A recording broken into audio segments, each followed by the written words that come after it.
មានសួរអ្នកនរគ្នាថ្ងៃនេះខ្ញុំចង់បង្ហាញអ្នកនរគ្នាអំពីការ set up លក្ខណៈ low budget មួយរបស់ខ្ញុំនៅការថតនៅវីដេអូរបស់ខ្ញុំដូចជា podcast ឬក៏ vlog អញ្ចឹងណាថ្ងៃវីដេអូអញ្ចឹងគេហៅថា podcast ដែលយើងនិយាយអំពី topic ណាមួយអញ្ចឹងជា content ខ្លីៗដើម្បីធ្វើចែកជូនបងប្អូនយើងទស្សនាអញ្ចឹងបើសិនជាបងប្អូនណាដែលតែចាប់ផ្ដើមមានគម្រោងចង់ថតនៅវីដេអូដើម្បីធ្វើជា vlog ឬក៏ content ខ្លីៗជា podcast ខ្លីៗដូចខ្ញុំអញ្ចឹងយើងអាចទស្សនាវីដេអូនេះបានអញ្ចឹងដំបូងឡើយដើម្បី save budget ឲ្យយើងដោយសារនេះយើងតាមចេញធ្វើដំបូងទេសម្រាប់ថាខ្ញុំធ្វើដំបូងអញ្ចឹងខ្ញុំអត់តន់ចំណាយអីច្រើនទេគឺទីមួយខ្ញុំគាត់ទៅទិញភ្លើងដូចនៅក្នុងវីដេអូដែលខ្ញុំដាក់ហ្នឹងគឺភ្លើងដូចខ្ញុំចំណាយអត់ជាង$10ទេ$15ដើម្បីទិញភ្លើងឲ្យវាមានជើងចាប់នៅនឹងស្រាប់អញ្ចឹងណាអញ្ចឹងយើងអាចយកមកថតជាវីដេអូហើយនេះជា background របស់ខ្ញុំភាសាខាងក្រោយកន្លែងខ្ញុំកន្លែងនេះវាមានទូកៅអៅវាមានអីច្រើនអញ្ចឹងខ្ញុំដាក់ថតពីធំពីកុំព្យូទ័រមកវាអត់សូវស្អាតអញ្ចឹងខ្ញុំជ្រើសរើសយក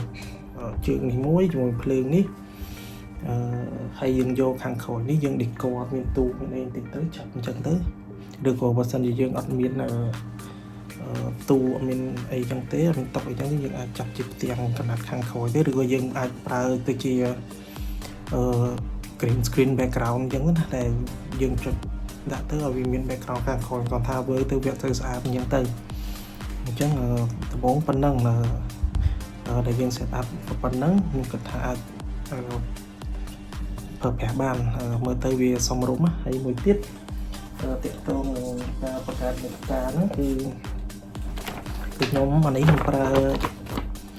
AI ឲ្យជួយ generate ឲ្យអញ្ចឹងឥឡូវយើងគ្រាន់ថានៅក្នុង AI ហ្នឹងហើយចាំមើលខ្ញុំទីទៀតខ្ញុំនឹងធ្វើវីដេអូមួយសម្រាប់បង្ហាញអ្នកទាំងអស់គ្នាថាតើ AI ហ្នឹងតែយើងប្រើមិនដើម្បីឲ្យវា recommend topic ឲ្យយើងអញ្ចឹងនៅទីកន្លែងនេះខ្ញុំឧទាហរណ៍អញ្ចឹងយើងគ្រាន់តែប្រាប់ថាឥឡូវយើងរក trend ណាមួយដែលមើលទៅតើAI នេះសួរថាឥឡូវដូចឧទាហរណ៍ខ្ញុំប្រើ ChatGPT ចុះថាខ្ញុំសួរ ChatGPT ថាឲ្យ list down នៅ topic idea ណាមួយសម្រាប់ឲ្យយើងធ្វើជា podcast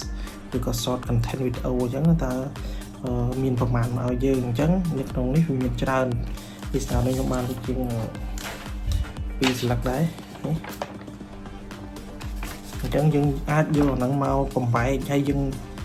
មើលទៅថាតើtopic មួយណាដែលមើលទៅវាយ៉ាងងាយស្រួលចាប់ផ្ដើមធ្វើហើយតើមួយណាដែលយើងអាចនិយាយថាអត់ត្រូវចំណាយពេលច្រើនឬក៏អត់ត្រូវចំណាយបាក់ចិត្តច្រើនឬក៏សម្រាប់បងប្អូនណាដែលគាត់រៀងអៀនកាមេរ៉ារៀងអៀនអីឬក៏អៀនគេឬថាយើងអត់ចង់ធ្វើរបៀប content ដើរសួរគេឬក៏យើងទៅធ្វើ content របៀបដើរទៅ public សាធារណៈអីដើម្បីធ្វើយើងអត់ចង់ធ្វើអញ្ចឹងយើងអាចចាប់តាមធ្វើជា content របៀប podcast ដូចខ្ញុំអញ្ចឹងទៅ podcast short clip អីចឹងដូចខ្ញុំអញ្ចឹងទៅហើយយើងអាចឲ្យ AI ជួយ generate នៅ idea របស់យើងបានហ្នឹងហើយអរគុណច្រើនវីដេអូហ្នឹងមានតែប៉ុណ្្នឹងទេចាំជួបគ្នានៅវីដេអូក្រោយទៀតបាទជំរាបលា